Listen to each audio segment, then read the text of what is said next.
Alright guys, welcome back to the channel. So what we got today, I literally just came back from the mailbox. This is your blower motor resistor. So here's the old one. I mean, I don't see anything wrong with it. You know, there's a little rust on it. This carpenter bee is irritating me, I know that much. But anyway, I can't tell if this is the original or not. I'm not seeing Ford or Fomoco or anything like that on it. But I'm assuming it's the original one.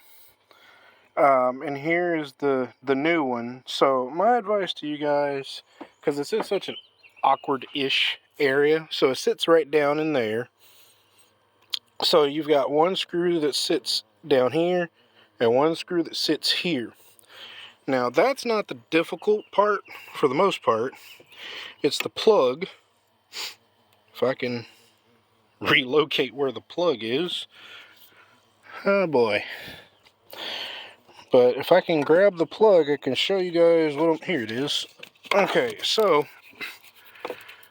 you've got it sitting on one side and then the other side. Now these are old and brittle. If you don't go away, I'm gonna smack you.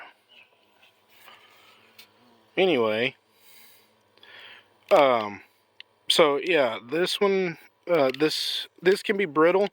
Like I think on my 7.3 I broke one side of it. If I remember right, I think I did. But what I ended up doing was spraying some PB Blaster in that general area. Just, you know, I tried not to get it inside of where these wires go, but just like right in this area. That way it could like penetrate, get down in there. Anyway, so what I'm about to do, and as you can see, it does hook on both sides. That's the annoying part. Now I use this what do you call that? It's used to remove these things here. I mean, some people use it to remove trim, but I use them to remove those little pesky Christmas tree thingies. So anyway, you know, you just simply stick that back down in there. There we go. So you just stick that down in there, bolt it back on, plug it in, and, you know, test it out. So let me do that. If I had my tripod set up, I'd be doing this, you know, probably have it set right there and work around it, but I don't have the tripod, so I'll be right back.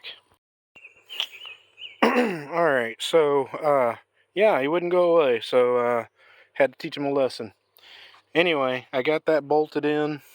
My second advice to you guys, now this top one's not that hard, you know, of course screw it in by hand, but that other one, you know, if you've got smaller hands than my bear claws here, you can get down in here, you know, by hand and just start it at least by hand, because if you drop that down in there, you're going to be mad at yourself and probably mad at me for even watching this. But anyway, yeah, looks like I'm ready to just plug this in. Now just make sure it's going in the right direction. You can only plug this in one way. You got total of 4 wires. So as you can see, you got 2 here, 1 in the center, and 1 at the top. And if you look down in there, you can see 1 in the center and 1 at the top. So that means that there are 2 that we can't see. So let me go underneath this vacuum line. Get this lined up, and it should press right in. There it goes.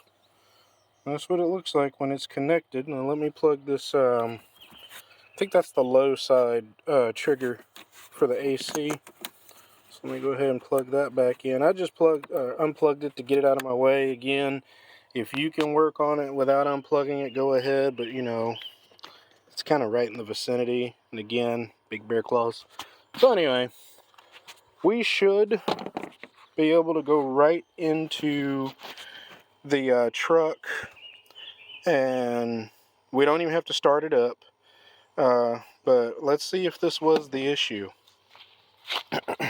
I mean, if that's not going to work, then it's either going to be the HVAC system itself, or the little control head unit thingy, which is right here, or it's going to be some wiring.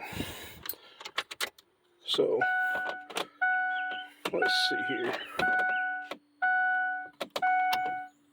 I can hear it.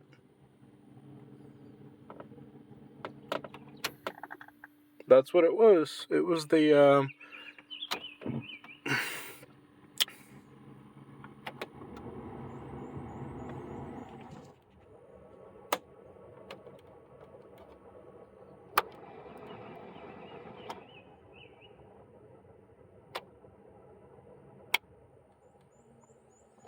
that was it.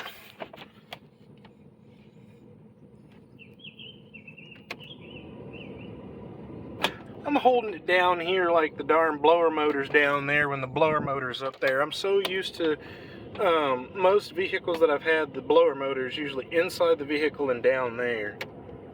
But yeah, I'm very happy with that. I'm very happy with the way that turned out. Oh geez, I didn't know it was almost 1 o'clock already. But anyway, yeah, I've got to clean my truck out for one. I should go ahead and do that while I'm parked so close. The reason I haven't is because I've been lazy and I didn't want to walk all the way over there. But, you know, the trash can's over there. I could just drive over there while my wife's at work and just go ahead and throw all the trash away and get all the junk out of here. But here's the oil I'm talking about using in here. Now, if you guys remember some of my earlier videos, I actually showed this. I showed this that I was going to put in this truck. Now remember, this truck and this truck both use the same quarts. I believe it's 15 quarts of oil.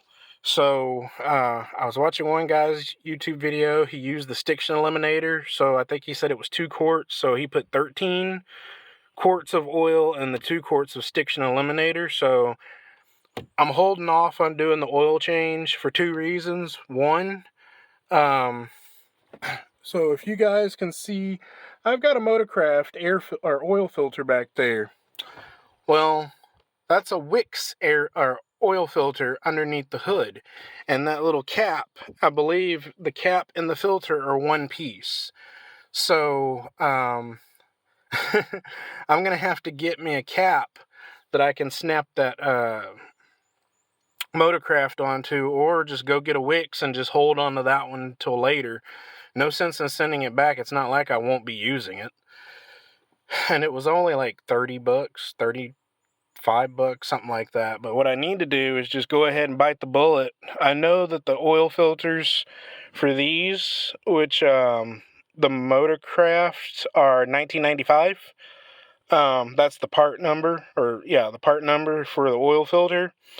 They've been like $10 for years, for decades actually, and then all of a sudden they jumped up to like $30. But I'm just gonna bite the bullet, pay for it, and be done with it, because I do need to get. I'm not gonna worry about putting Lucas oil in here. I don't need anything special. All I'm gonna do is put the 13, 14 quarts of oil in here, and then I use an oil additive, which is either going to be Lucas oil additive, which was designed by truck drivers for diesel engines. Use that in this one, because I don't have any issues motor-wise. I don't have any starting issues. I do need to change the glow plugs, but other than that, I have no issues with the injectors. I have no issues with the turbo, cat pipes, intercooler, nothing. The only issue I have with this truck, and I'll say it many, many times, I have a leak at the transmission, but the transmission shifts flawlessly. I have no issues with the transmission. And then I have a rear end vibration issue, which is probably just needing to rebuild my pinion barriers. Or the barriers in the pinion, which would be the races and seals and all that jazz. But I'm focusing on just getting this to where I could just start driving it, because the more I drive it, the better it runs. So, yep, that's about it for this for now. I mean, I've got my wheel bearings, but aren't bad on here. I thought they were because it was making a god-awful sound, but when I washed this truck and then drove it again, it didn't make any more noise. So I know gravel and pebbles are bad about getting in between your rim and rotor and just making a god-awful noise, making you think that your wheel bearings are bad and about to go.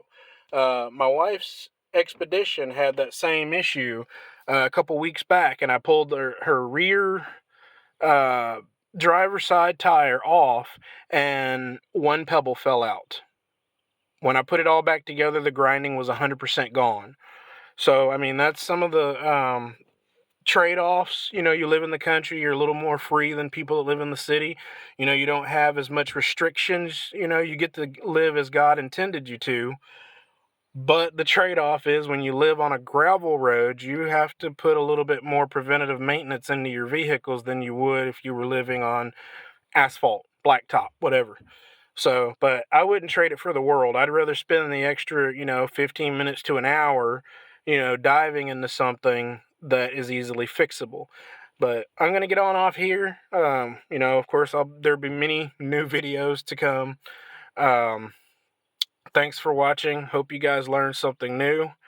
And I hope to gain a couple subscribers here in the near future. I'm trying to grow my channel. Because, like I said, I'm just going to convert this channel over when I get my ranch going. Once my ranch starts, then I'm just going to convert this channel. And then I'm going to dissolve my motorcycle channel. I'll probably just shut it down, but this one will not be shut down. This one I will keep. As always, guys, thanks for watching. Later, Gators.